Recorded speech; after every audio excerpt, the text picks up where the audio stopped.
This is Don't Panic, episode number 239, recorded April 8th, 2019. Dangerously remove hardware.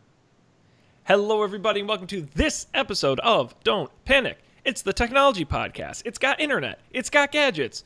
It's got you.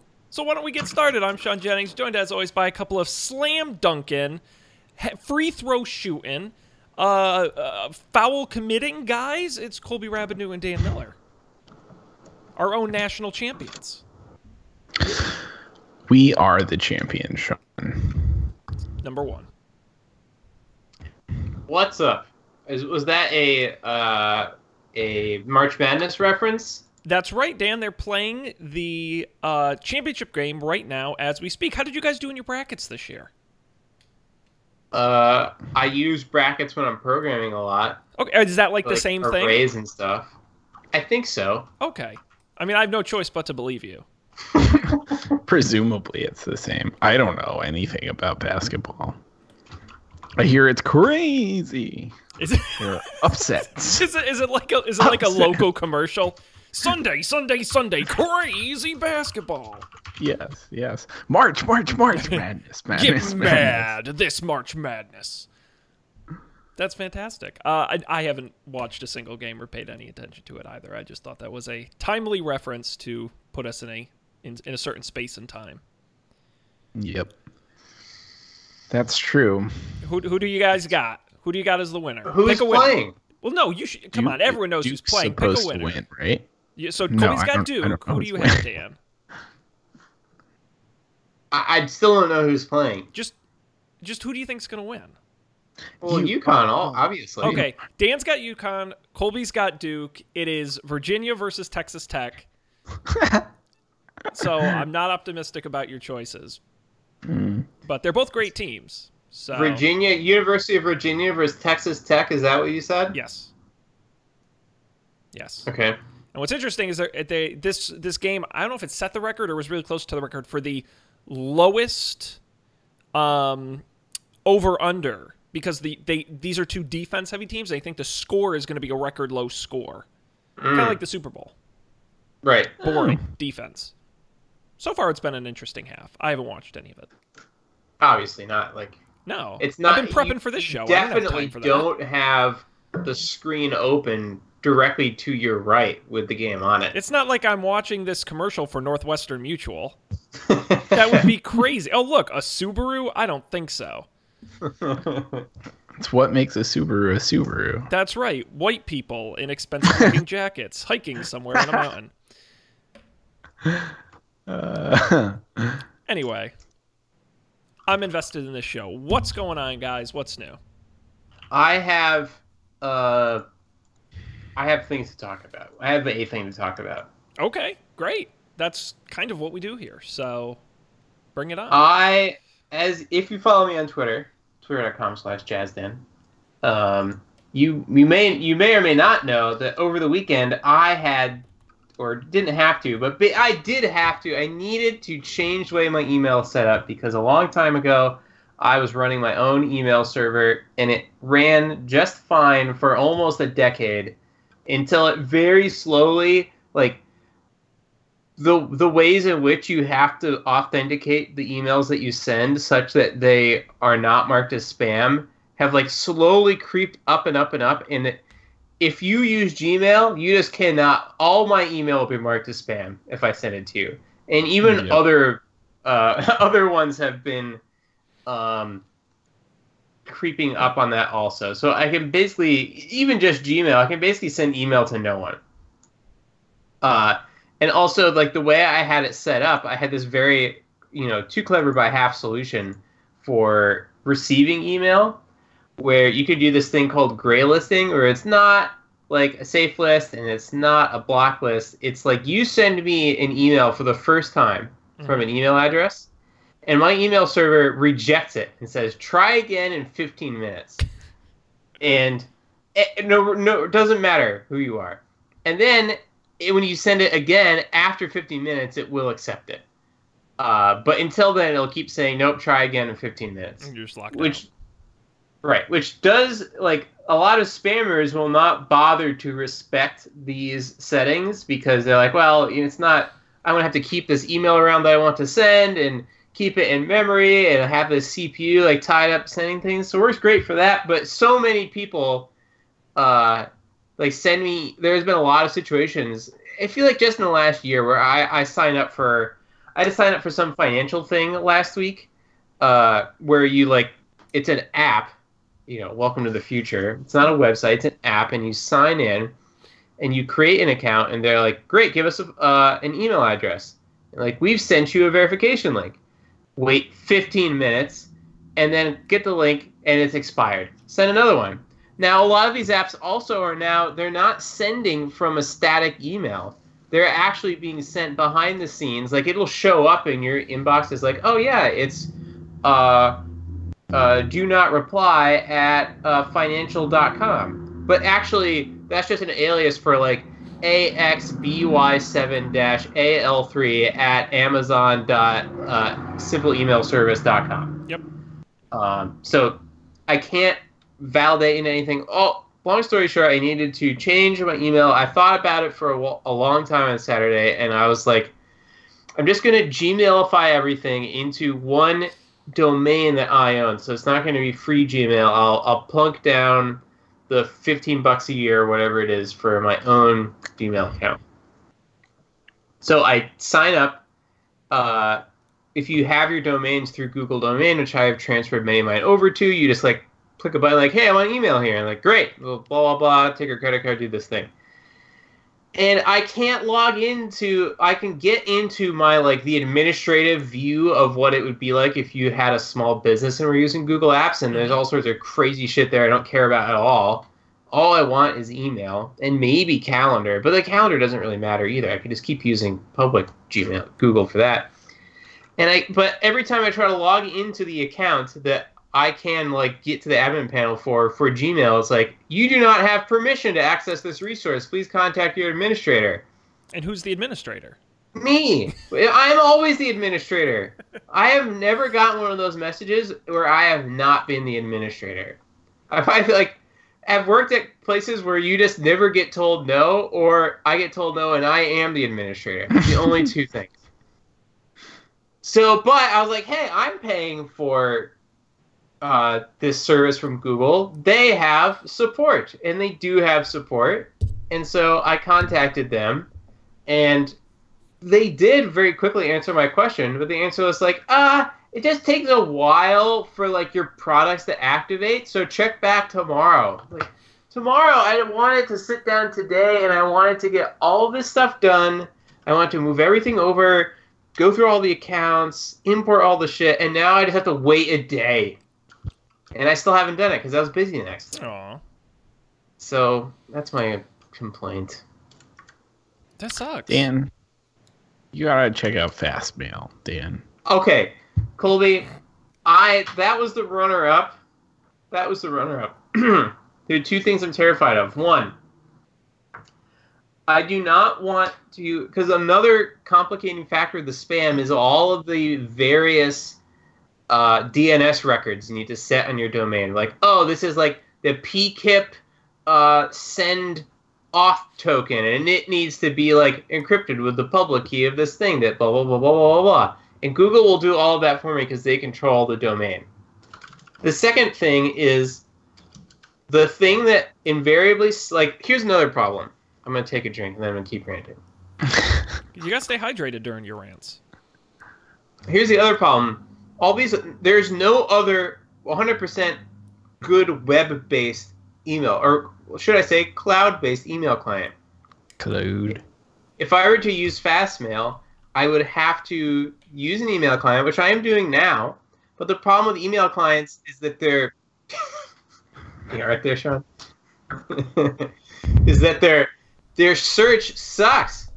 And on all of your devices, you're downloading your entire freaking inbox onto your laptop and your desktop and your phone. And if you don't do it, then the search just takes forever because it's like on my phone when I search for a simple string, the messages from the last couple days show up really quickly. You ever notice this? But then the spinner spins for minutes because it's downloading all of the emails off of the server and then looking in them for the thing that you searched for. There is no open standard for searching email. So what email client do you use? I use Airmail on the Mac, which, as you recall, was one we had a Dan Tries Email Clients Extravabalooza a couple of years ago, and I use the regular mail app on the phone. Oh, interesting. So, do you use Fastmail? Yes, I use Fastmail. I've used Fastmail for many moons. I don't know. It's been years and years at this point. Ever since I bought the Colby R domain name, I use Fastmail. Do they have anti-spam stuff built into it, or do you have to add your own anti-spam? I think they have anti-spam. Let's see what they say on the website. I haven't added my own spam stuff into it, and I have a spam folder, and spam gets put there. And what email client are you using? I use Spark.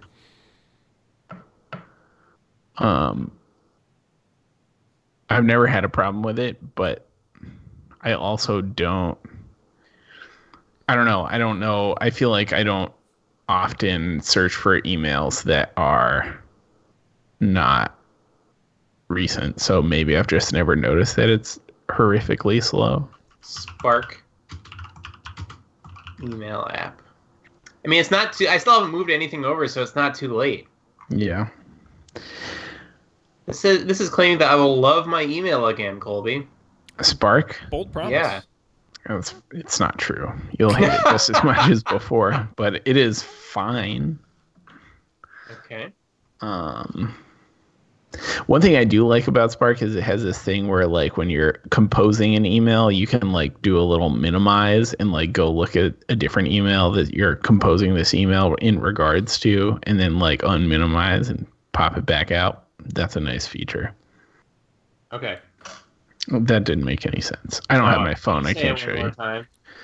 So, right, imagine you're in an email app and you're writing an email, but you need to go reference another email. And I'm on my phone. Yes. Okay. So most email apps, right, you like click the X or something and it'd say like, oh, do you want to save this as a draft, blah, blah, blah. And you'd say yes. And then you'd have to like go to the other email and like then go back to the draft thing, find the draft folder and find it. So Spark has a little like, you can save things as a draft, but you can also, it has like a minimize option. So it just puts a little like badge in the corner of the app. And then so you find the email that you wanted to read. You read the thing, and then you just click the little badge, and the email you were writing just pops back up. Pop. That is cool. I don't find myself writing many emails from my phone, but I do write some for sure. I probably actually, you know what? I do write a lot of emails from my phone. I take it back. I like to think that I don't, but I do.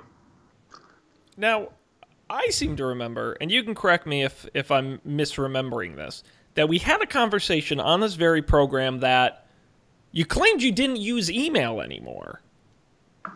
Damn. So I don't use, my email is a glorified, like, shitty push notification service.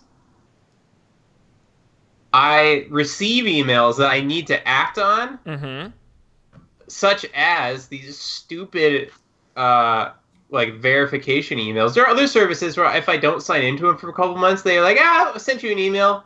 It's like, God damn it. Now it's going to take me another hour to sign into this thing, doing this, like, dance of, like, check my email server logs, add it to the whitelist, hope that the email doesn't change. Well, then my follow-up question is then, and I think it's great what you're doing. I'm not trying to challenge you at all. Can't you just, get a regular Gmail account like the rest of us?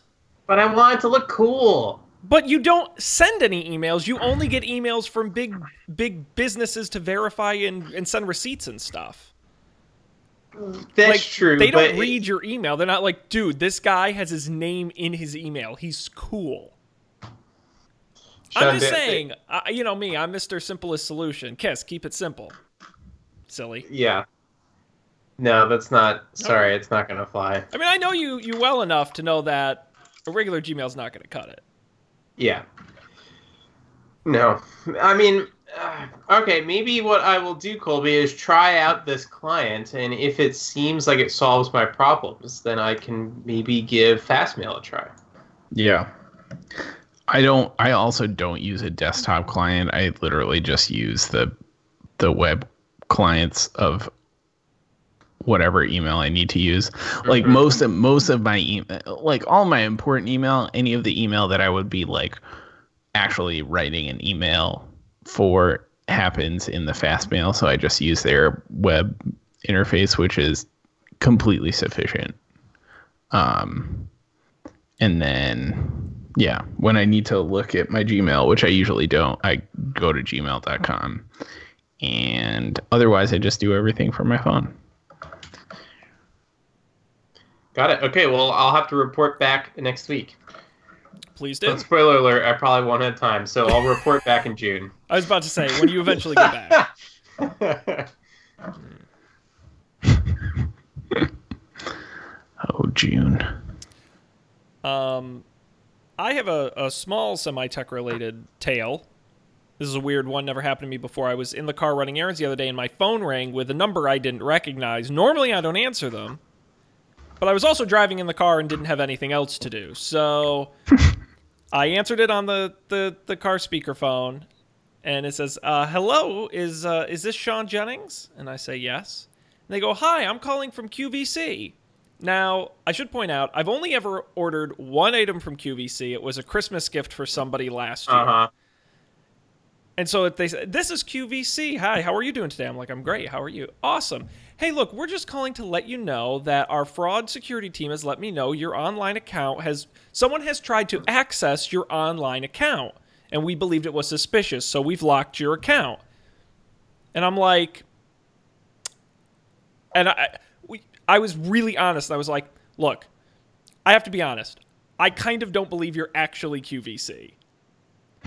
And because like that's exactly what a spammer would say, considering I've only ever bought from them once. And they're like, oh, well, I can look right here on your account. It says you ordered, and then she told me the exact item I ordered. So I'm like, I'm still a little suspicious because I'm like, there are ways people could figure that out. But at the same time, what company calls you on the phone to tell you your account may be compromised? And so she's like, yes, we're just letting you know we've locked down your account and your password. Now, I can either help you here on the phone and we can reactivate your account and set you up a new password right here on the phone, or you can go online and do it yourself. And I'm like, again, lady, you're very nice, to be honest. Not going to give you my password over the phone because I still am not sure you're from QVC. So I'll just go and do it myself. She goes, all right, that's fine. We just wanted to make sure we let you know we value you as a QVC customer. I go, okay, thank you. And then she hung up.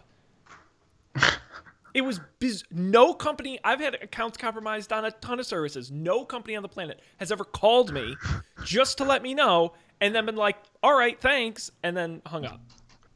Well, in fairness, like if any company was to do that, it would be a company like QVC where a lot of their clientele are maybe not very sophisticated technologically. Well, that's what I was thinking. Like, this must happen a lot to them. It wouldn't surprise me in the least. And the funny thing is, I totally forgot that story until right now. So I'm gonna try and sign into my account and see if it'll even. I mean, obviously, it's not gonna let me. I would hope, because I think I used. We're sorry, but you need a password to log in. You can create one now or call customer service. So if I hit create password, what's my billing zip code? Submit. Password link has been sent to your email. All right, well, this is pretty easy. Do you think I should use a more secure password this time? Let's use the same one. Because it's very funny because I'm that person who has like 4 or 5 different passwords they use for everything, and I know at which level each has been compromised. So I've got like my lowest. And level. Are you okay with it? Yes, and I still use the lowest level one for things like for accounts I only need once or like that and that don't have any personal information. Just because I remember it, I'll use that, and I know up to what level they're secure. Am I the only one who's crazy like that? No, I have an I don't care password too. Okay. So like, especially for things that like, if I am often typing this password in on a device that does not have 1Password on it, that bad boy is going to be pretty insecure. I have been using LastPass way more now that it's integrated into the browsers on iOS. That is like a killer feature. Yeah. That is awesome. We had lived such horrible lives. Honestly, I never used it on my phone before because it was such a pain to go into the app and do it. And this has been it's been great. I've been very happy with it. So I just reset my QVC account. It may have been with the same password that was compromised because I don't remember and it wasn't in LastPass. So Godspeed. You'd think they'd tell you. That would be like the real power. It did say when I typed in the password, it said password strength weak. So who knows? Okay, instead, not to compromise your OPSEC here, but are these like pseudo randomly number letter things? You got like words that you use? All of them are usually combinations of words and numbers, sometimes real words, sometimes not real words. Ooh, not real words. And always at least 4 numbers. Not real. So you made up these words, or something else made them up? No, they're usually like parts of words. It's not like gibberish. It's not gibberish. Uh-huh. Interesting. That's not like Ewok or Klingon or anything? No. That'd be cool. That's actually a good idea. But it's funny. What hacker would ever use the Ewok dictionary to crack a bunch of passwords? I'm sure someone's done that. I won't tell you what my passwords are, but if you did learn what they were, you can tell how long I've been using them because there are certain things in them that are references to things that are literally like 15 or 20 years old, and that's how long I've been using them. They're so compromised. It's insane. So my garbage password has like evolved from what my garbage password was when I was like whatever, like 11 and we got a computer. Like, and I'm pretty sure at that point that was before there were like password restrictions. So it started as like a 4-character word. Yep. And then like it got like bumped up to 6 characters and then 8 characters and finally it's like 8 characters still works most of the time, so it's like 8 characters with some numbers in it. Yep. You got to maybe capitalize something, throw an exclamation point at the end. Yep. Classic. God, but fuck passwords, really it's been with me my whole life. I've been typing that password into things I know. longer than I've done almost anything else. That's good. So, out there, if anyone can figure it out, you basically own Colby.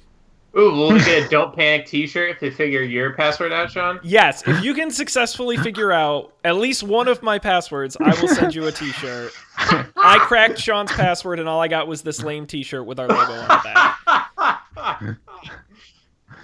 That would be cool. Yeah, it's a good thing our show isn't more popular. I mean, honestly, you can probably take a few bucks and go on the dark web and just buy it. It actually might be a good way to get a discount t-shirt. I'm sure it would cost less than whatever the price of a new shirt would be. Actually, yeah, maybe this could be some new Don't Panic. We were inspired by Up for Debate. We do our own long form investigative dark web journalism. Oh my god. You know what? All right, don't panic, Secret Santa, where instead of giving someone a gift, you try and hack the other person. Instead of giving someone That's not a gift, really a you use gift. their Amazon account to buy a gift for them and have it shipped to their house. That actually would with be their own very money. funny. The other day, I had read an article about, not to get into it too much, but there's a thing going on now where credit card companies sell debt for pennies on the dollar to debt collectors who then come after you. So Bank of America doesn't come after you. Some Joe who bought the rights to your debt does. And I was actually Googling if I could buy my student loans for pennies on the dollar and then just forgive my loan. That's a good idea. Could you do it? You actually, collecting debt is actually very easy. It's like you spend like $50 or $100 to incorporate in a state with lax laws and you can just start doing it. The issue is they only really sell like super delinquent debt, so I would just have to not pay my loan bills for like a year. Yeah. And then I'd have to find the banks that own mine and convince them to sell it to me. More, not really a simple process, but buying debt's not hard. And Yeah, I mean, I suppose. There's a last week tonight on this.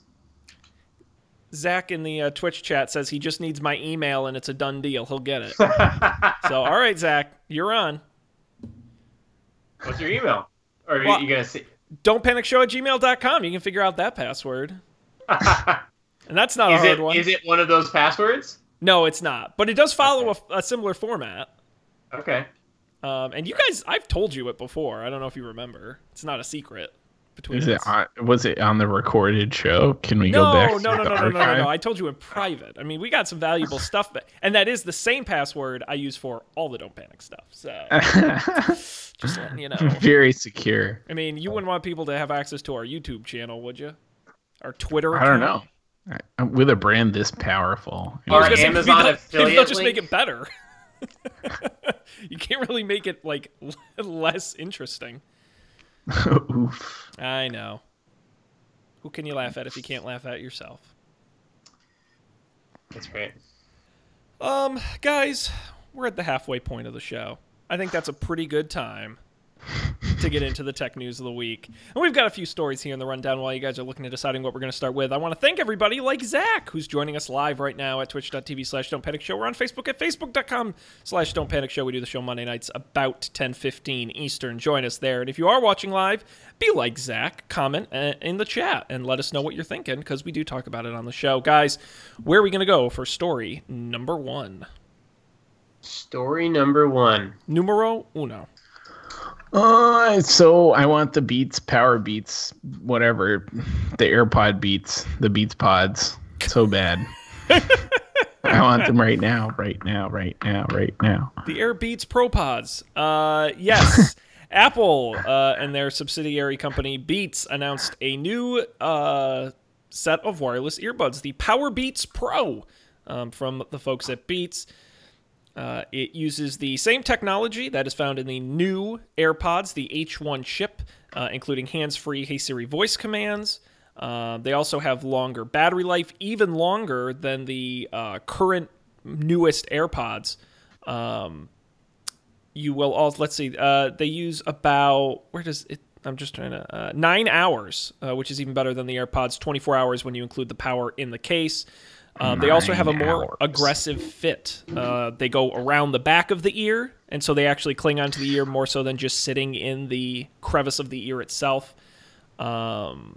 You describe that as an aggressive fit? A little more aggressive than the just sort of hope and pray gently resting in your ear traditional AirPod. More secure. Yes. The lock and load attachment of the Power Beats Pro. There's also physical controls on there, identical physical buttons for volume and track controls on both ears, good for working out. And they can be used independently, one at a time, just like the traditional AirPods. Can you share music? Like, could one person wear one and one person wear another? Yeah, I don't see why not. Wow, is that true of AirPods? I don't see why it wouldn't be, as long as they're both in range, right? Yeah.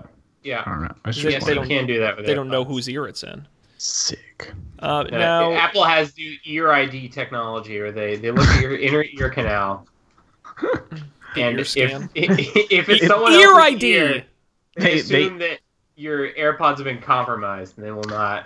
They'll actually self-destruct. But the upside is, because it's so secure, you can now pay with your ear. Yes. You take your ear and you just knock it up against the point of sale. Yep.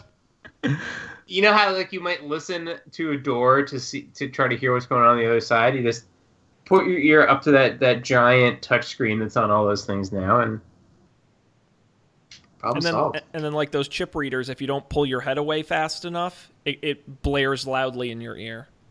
Right. First it blares to tell you not to move your head. Yes. And then it blares to tell you please remove head.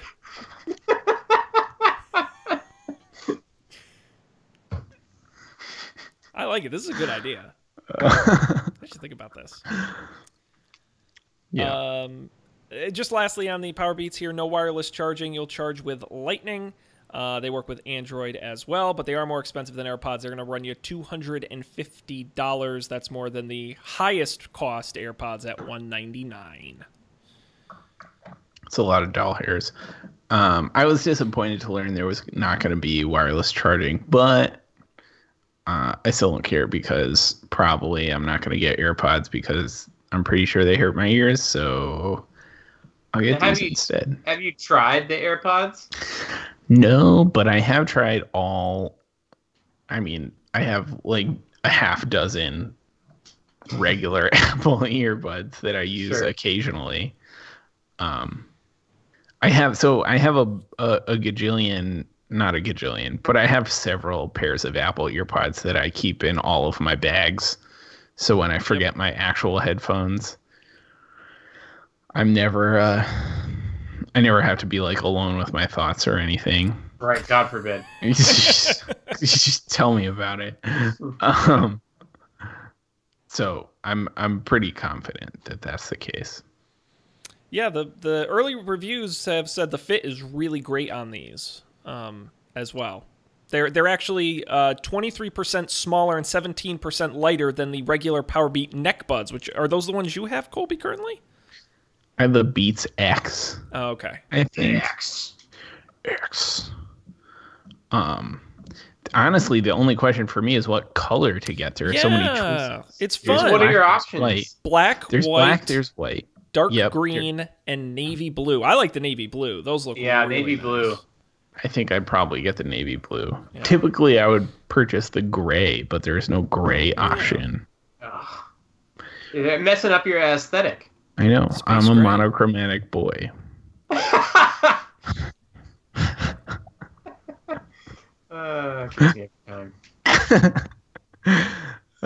Yeah, but alas, I like the navy blue ones. Just looking at the pictures, I think they look really like. I'm not a big fan of like the Beats style in general, but I think these look really good.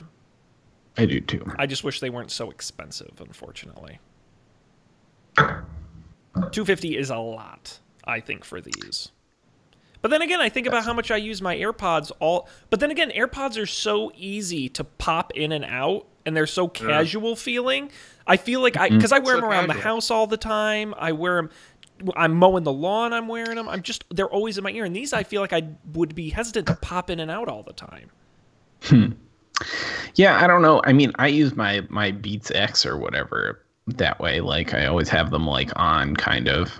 But like those don't have the over the ear piece, right? Right. They're just like buds, but they hang. They have the loop, which looks dumb. I look like an idiot when I walk around with those on.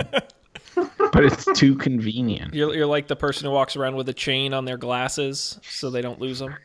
Yes, it's the headphone equivalent of a glasses tassel. A glassel?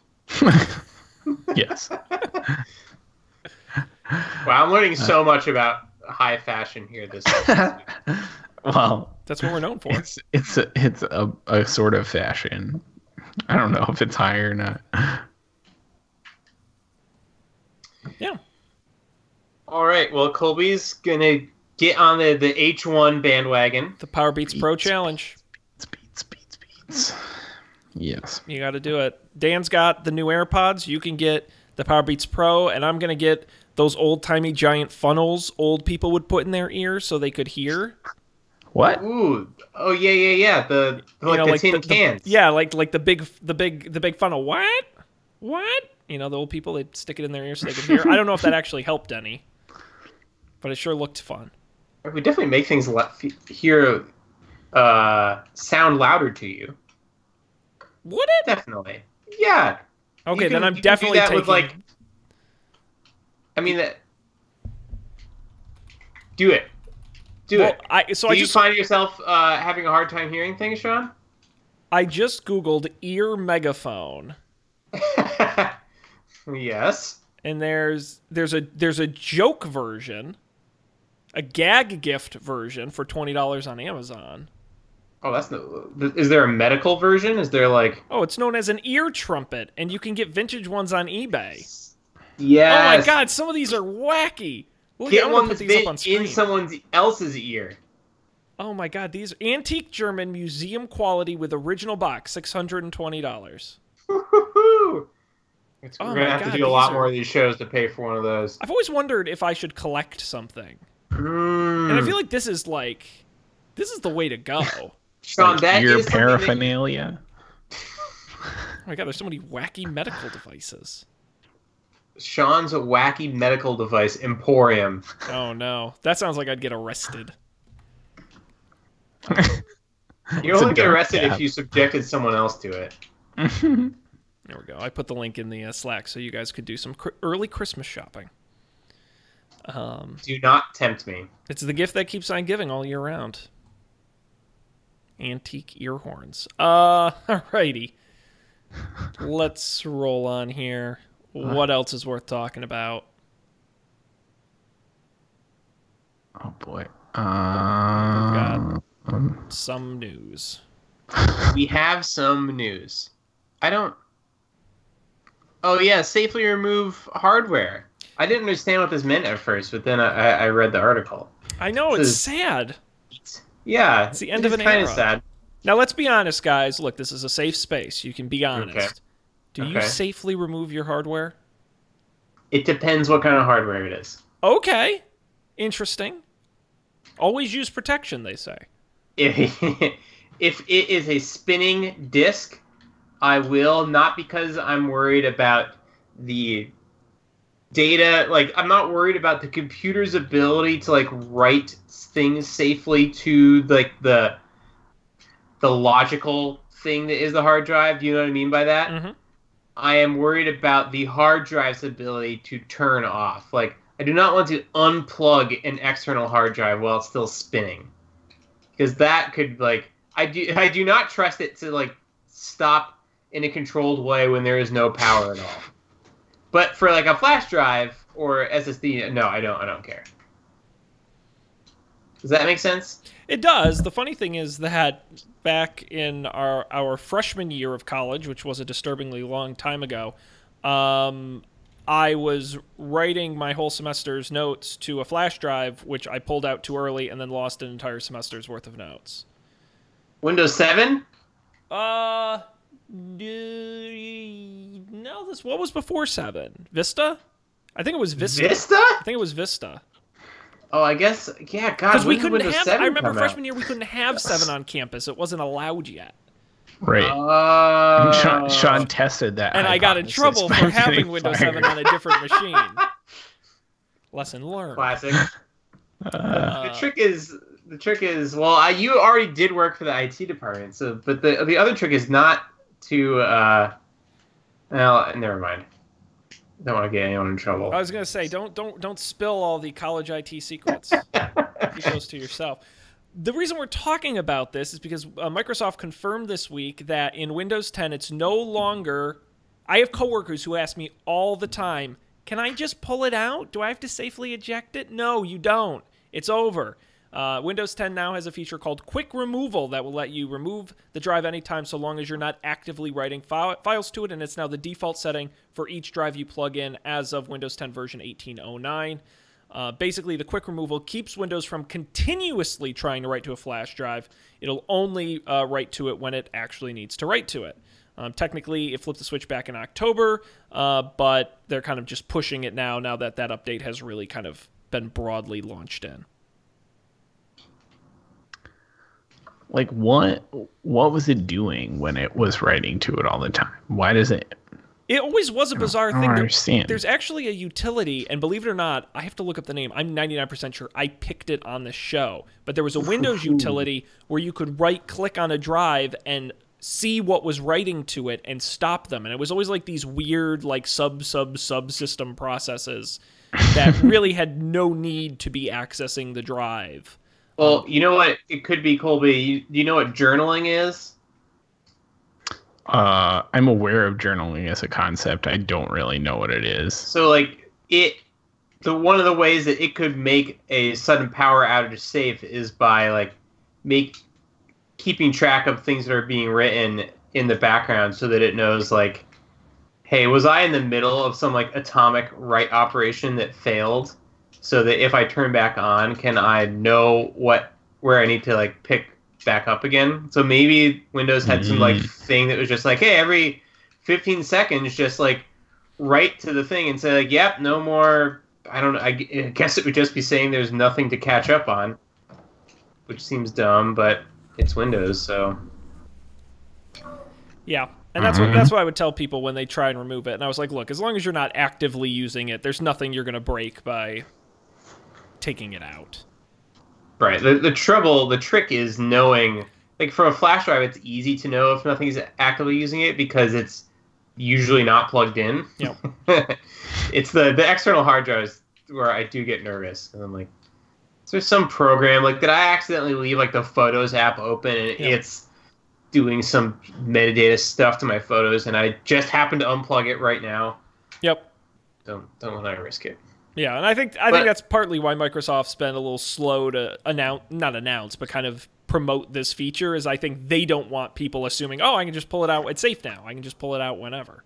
So if you want to stop a hard drive before unplugging it, is there a facility for doing that on Windows? So the safely remove feature is still going to be in Windows. So you'll still be able to go in and right click and say safely remove the hardware, and that'll stop any active processes, or at least warn you if there are some. So that still exists. It's just they changed the operating system. So as long as you're not actively writing, the system isn't trying to write to it. So you can still safely remove it. They're just saying don't worry about it. Okay. So, well, it's not all is not lost. You can still safely remove your hardware if you really want to. Well, John in the Facebook chat mentions, he rocked a zip disk when he was a freshman back in the 80s. Woo-hoo! As storage continues to improve, that's the kind of thing you do not want to screw with as it's writing. I would imagine not. No. But also, those things didn't work when you weren't screwing with them, so... I had a zip disk here at the apartment for a while, but I believe I disposed of it. I still have a floppy disk drive somewhere. And Ooh, that's pretty... It was funny, a couple years ago, I had pulled it out and been like, oh, this is funny, I'm going to put some stuff on a floppy disk. I don't know what I'm going to do with it. And I tried to put one song on there, and it didn't fit. And I'm like, this sucks. Because they're literally 1 or 2 megabytes a floppy disk, and a song was 3. And I'm like, what is going on? I remember when for my first couple interactions with a floppy disk, I was like, there's nothing it was unfillable. Unless you wanted to put a program on there was no other type of file that I had on my computer that could reasonably fill it. I was like, God, you could fit 3 novels or more. There were whole computer games that came on floppy disks. That's true. Probably a lot of the programs would have fit on the floppy disk. The only thing that pushed it was some WAV files. Which remain to be giant, and I know that from doing this. Yeah. I remember when we got when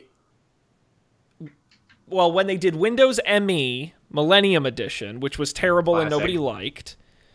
And then when my family decided to call and complain, and we downgraded to 98 SE, I believe. And the downgrade kit was a box of about 12 or 13 floppy disks that you had to insert one at a time. And you had to put it in, it would write some data. Okay, insert disk number 8, and you'd put in disk number 8. All right, disk number 9. It was literally like a box. It was great. I missed that. Imagine making something so bad that you have to sell a downgrade kit, or I'm sure as hell hope they weren't selling it. Yeah, or have a. Yeah, and it was branded. It was the Windows 98 SE downgrade kit. It was branded. It was wacky. Oof. It was on an old compact back in the day. All right, let's see what else. We got time for one more story. I threw a bonus story in there recommended by Zach in the Twitch chat about Chromium based Edge browser shipping today from Microsoft. Oh yeah. Boy. I thought that was maybe a little too nerdy for the first version of the rundown, but Zach kindly suggested, so I'm going to at least give you the option. We don't have to take it. We have to do it now. Okay. The day we let the fans start dictating what we talk about, It's going to be a dark day for this show.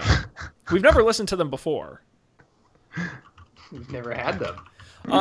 We've talked about it previously on the show that Microsoft's Edge browser was going to get away from doing its own thing and instead run on Chromium, which is the same technology that powers Chrome. Well, they've officially gone ahead and released it to developers today. It's Canary and developer builds, offering daily or weekly updates. Downloads are available now on the Edge Insider site, which is MicrosoftEdgeInsider.com. They've focused on the fundamentals for this one. You'll see it looks very similar to Chrome, unsurprisingly. It has full support for existing Chrome extensions, and it's building and sync support for things like favorites, browsing history, and extensions to sync across Edge. Favorites is only supported in the early version. Sync support will be improved as it heads towards a beta version. They're working closely with Google on this. Microsoft has had around 150 commits accepted into Chromium as a way to improve it. Yeah, it's they're only designed for English 64-bit installations of Windows 10. So if you've got Windows 8, 7, or ME, it's not going to work for you. Mac OS as well is out at the moment. Yeah.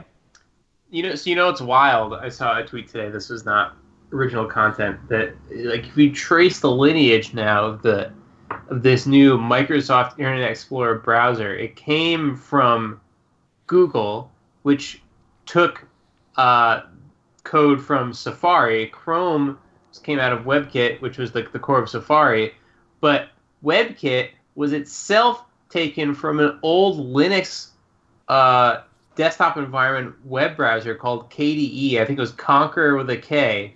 Conqueror with a K became WebKit, became Safari, became Chrome, became Edge. Wow.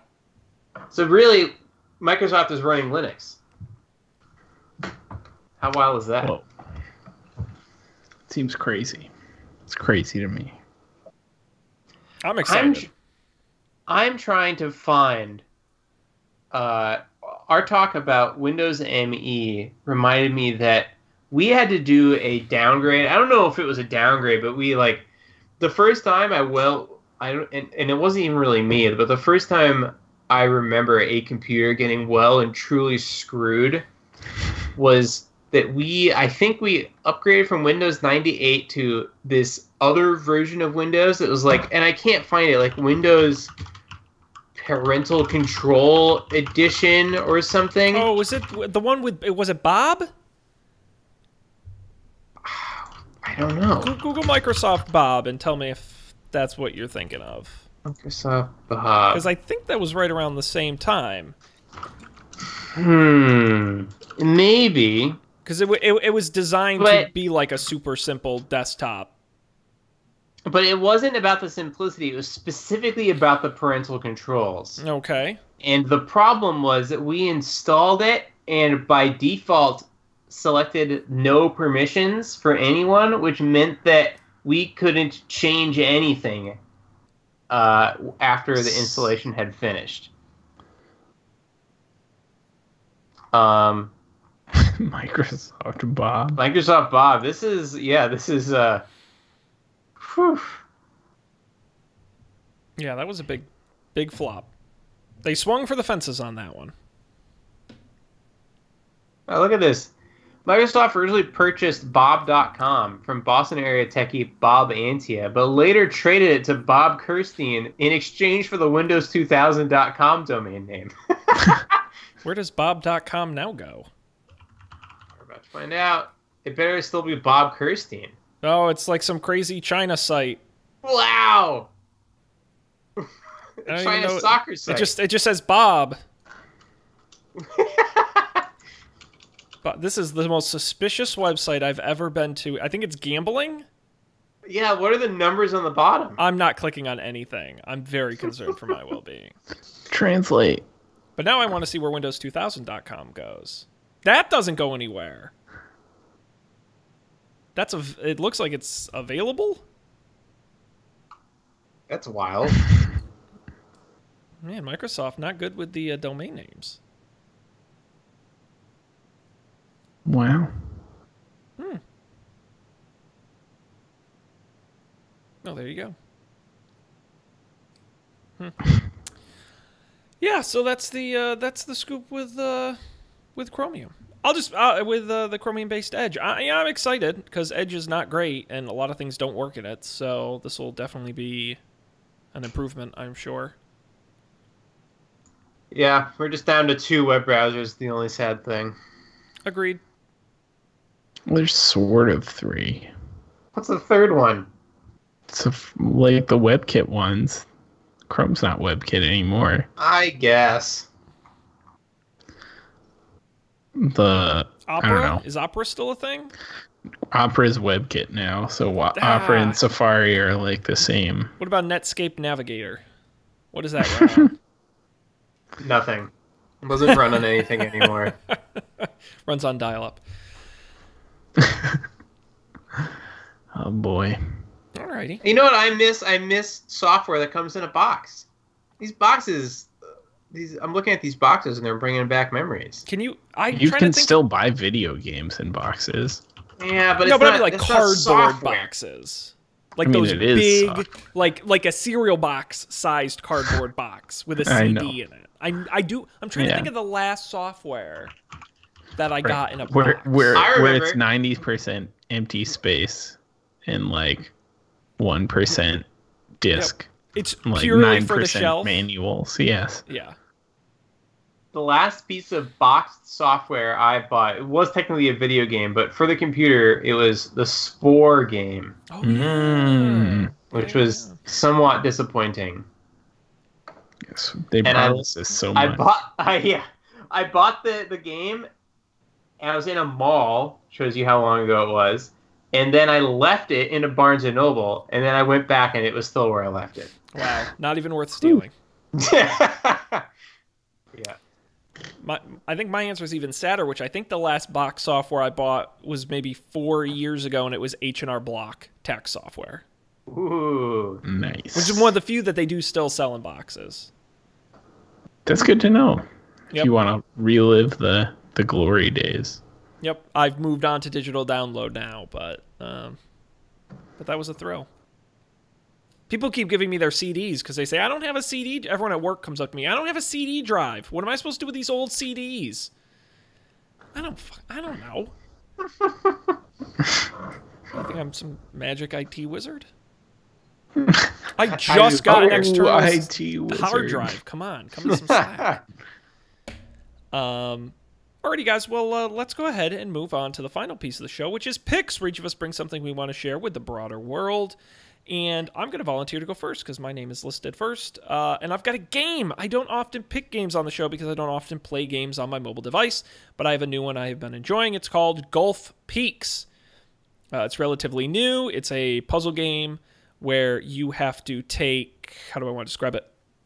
You got to get the golf ball in the hole, and you can only swipe in 4 directions, up, down, left, or right. And you have essentially cards that tell you different moves. So it might be you can jump twice, or you can move 3 times, or combinations thereof. And so you have to figure out what order to play the cards and what directions to move the ball, and the combination of the two eventually will get it in the hole, which is what I like about it, is that it's not 100% open-ended. There really are only so many combinations. So even the harder puzzles, I always give up on in games because I'm just too lazy. But on this one, I'm like, I know I'm going to figure it out. It's not like that hard. So it's just a neat little light puzzle game that I've been enjoying. You can get it for iOS. It's also available for Android. It's on Steam. You can get it for the Nintendo Switch. On iOS, it costs $2.99. No in-app purchases. It's just a nice little puzzle game. Pretty simple. Good time killer. Colby, what do you got? I talked about it before. Fastmail. Okay. I've used it for my mail for years. If you have a custom domain, it's great. I honestly, I don't even remember how much it costs. It's one of those, like, you get billed once a year. I think it's like $40 or something. You get, like, I don't know. My storage is 4% full, and I use this as my primary email. So, like, you get a lot of storage. Yeah, how much stuff do I have in my Gmail? Now you got me curious. Oh, that's not helpful. Gmail, 2.64 gigabytes. Oh, yeah. Yeah. Oh yeah, I must have the standard plan, which is $50 a year. You can use your own domain. You got 25 gigabytes per user. No ads, no tracking. Full mobile sync with push. With push? Wow. With push. Neat. No, that's great. I've been sitting on SeanJennings.me, and I haven't done anything with it, and I keep renewing it. So maybe that's a good use for it. There you go. Better than my boring Gmail. Yeah, you gotta get a fresh new email address, Sean. That sounds like such a hassle. Because I've been using the same email address forever. It is. It's a pain. Fastmail, fastmail.com. If you're looking to spin up your own personal email, keep it simple with Fastmail. Thank you, Colby.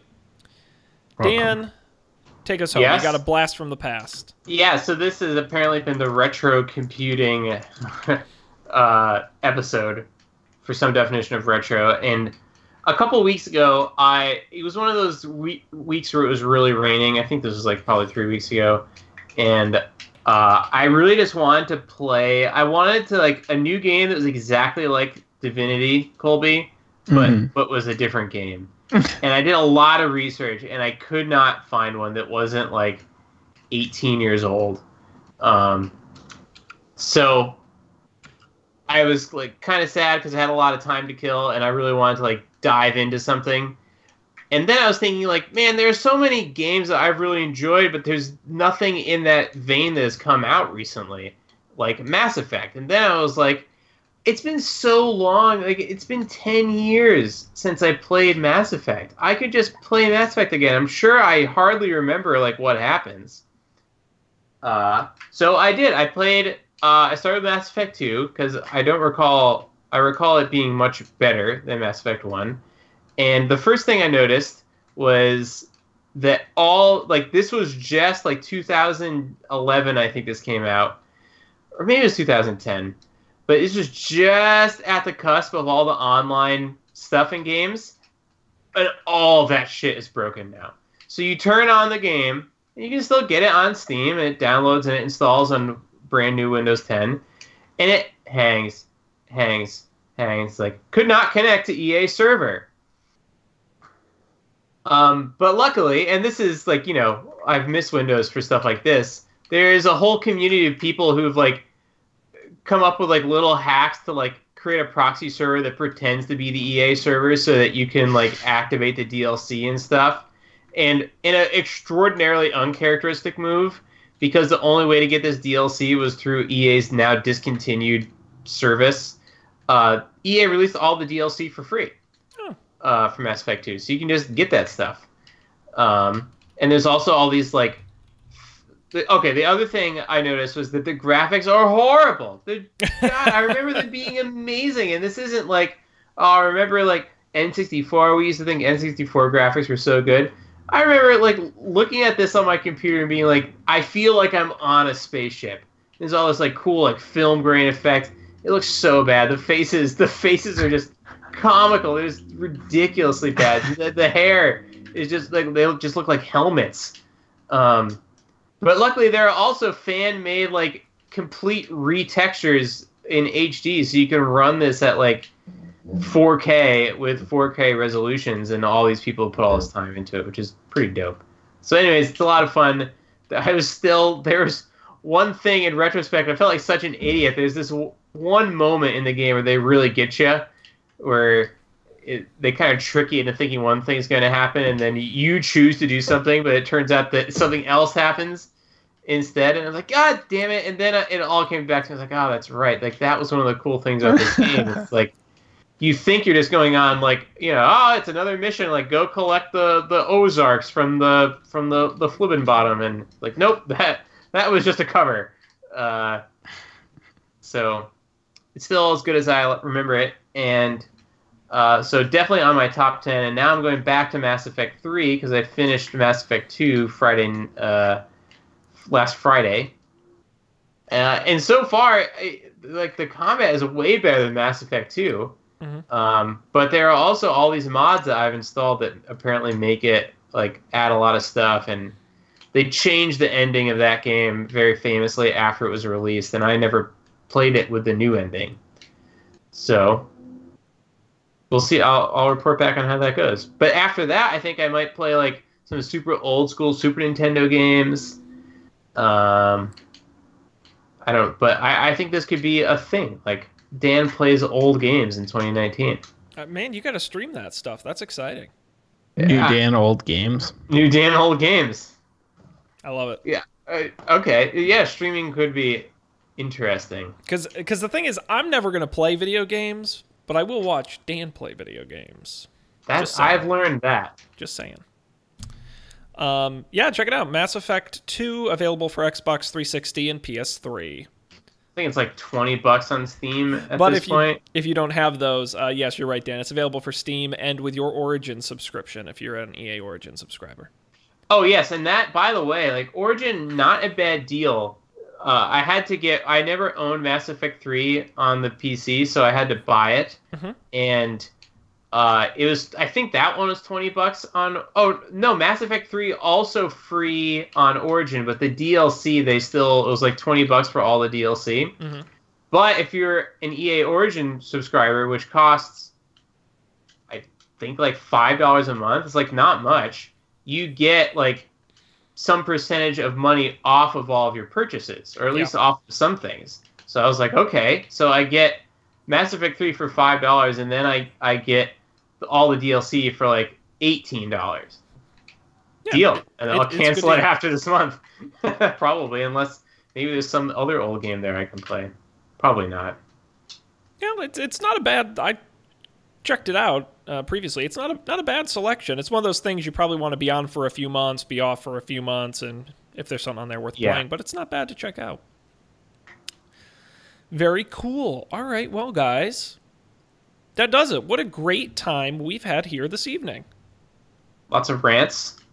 We ranted, we raved, we talked about the news, we shared some picks. It was a good time for all. Special thanks to everyone who joined us live. We had a lot of great comments this evening. Come back next week on Monday night, 10:15 Eastern, on Twitch or on Facebook, and join us. We love when that happens.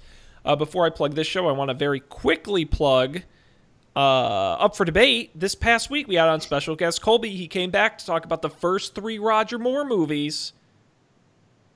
It was a hoot. It was a lot of fun. And those movies are wacky. Those are some wacky goddamn movies. That is certainly true. And it was a ton of fun. And then this week, we're doing the other 4 Roger Moore movies. I've already seen Moonraker and For Your Eyes Only.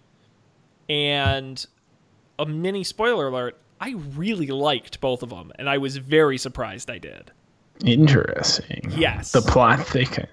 Yes. I mean, Moonraker basically ended in Star Wars, which was bananas, and I loved it. So you're definitely not going to miss this week's episode. It's over at upfordebate.tv or search wherever you get your podcast. Just look for Up for Debate. This show, don'tpanic.io, is our website. It's got the stuff there. I won't get into too much boring detail, but it's a nice website. You should check it out. The pics are there. You can also subscribe to the show wherever you get podcasts. You can also get the video version on YouTube. And, of course, you can email us, don'tpanicshow@gmail.com, or follow us on Twitter at don'tpanicshow. There you go. That's all she wrote. We're going to wrap it up here. On behalf of Colby, Dan, I'm Sean. Thank you for being here. We appreciate it as always, and we'll see you next time for a rousing bit of tech news on another Don't Panic. Rousing.